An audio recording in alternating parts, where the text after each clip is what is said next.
दोस्तों, क्या आपको पता है कि भारत को सन 1943 में ही आजाद घोषित कर दिया गया था और विश्व के 9 देशों ने भारत को आजाद होने की मान्यता भी दे दी थी। दोस्तों, ये बात एकदम सच है और आजाद घोषित करवाने वाले शख्स का नाम था नेताजी सुभाष चंद्र बोस। दोस्तों, इतिहास के पन्नों में बहुत कुछ आप लोगों से छुपाया गया है और एक एक तथ्य आपके लिए निकाल कर उद्घोष ला रहा है। दोस्तों, वो दिन था 21 अक्टूबर 1943।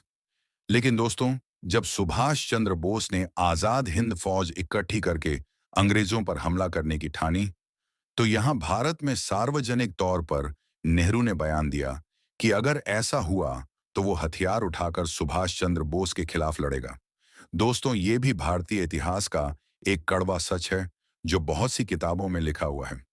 दोस्तों, भारत को आजाद घोषित करना ब्रिटिश शासन को उखाड़ फेंकने और भारत को मुक्त कराने के लिए सशस्त्र संघर्ष करना।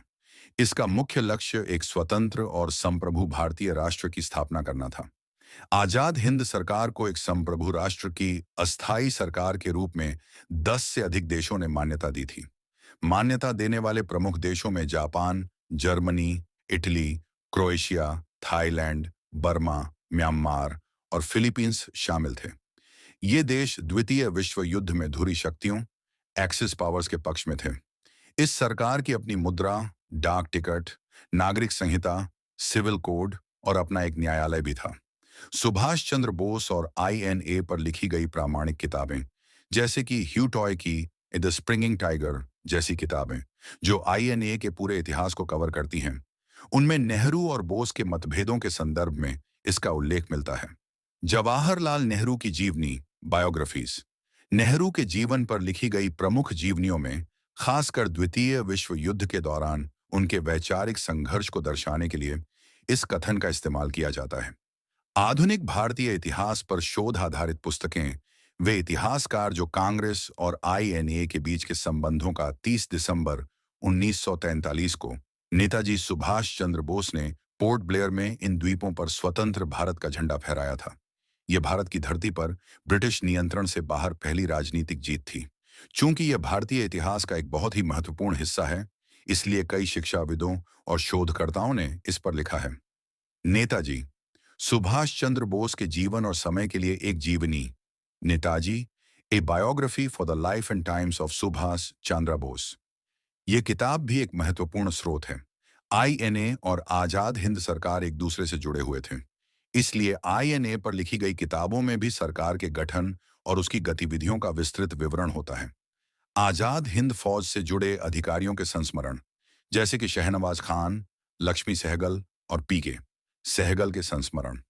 इन लोगों ने आजाद हिंद सरकार में भी प्रमुख भूमिका निभाई थी और उन्होंने अपने अनुभव विस्तार से लिखे हैं। यह घोषणा भारत के स्वतंत्रता संग्राम के इतिहास में एक क्रांतिकारी और साहसी कदम था। इसने दुनिया के सामने यह संदेश दिया कि केवल भारत में ही नहीं, बल्कि विदेशी धरती पर भी भारतीय स्वतंत्रता के लिए एक संगठित सरकार और सेना लड़ रही है।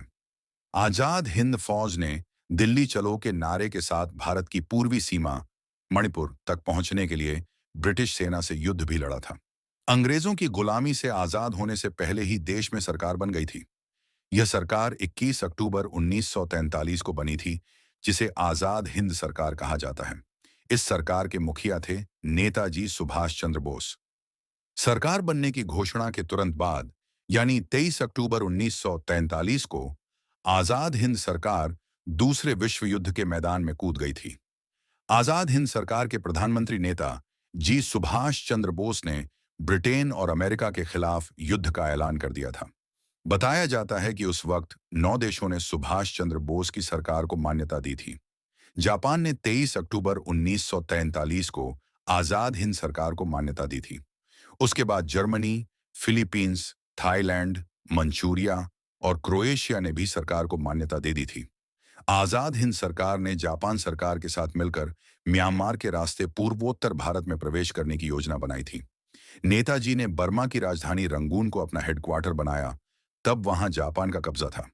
18 मार्च 1944 को सुभाष चंद्र बोस की आजाद हिंद फौज ने भारत की धरती पर अपना कदम रखा था। अब उस जगह को कोहिमा के नाम से जाना जाता है, जो कि नागालैंड की राजधानी है। दोस्तों, सुभाष चंद्र बोस ने भारत को आजाद करवाने के लिए जी जान लगा दी थी, लेकिन वहीं नेहरू का ये कहना कि वो सुभाष चंद्र बोस के खिलाफ ही लड़ेगा, ये भी भारत के इतिहास का वो कड़वा सच है जो आप लोगों से छिपाया गया। उद्घोष आपके लिए इतिहास से जानकारी का रहा है, जो सच आज तक छुपाया गया।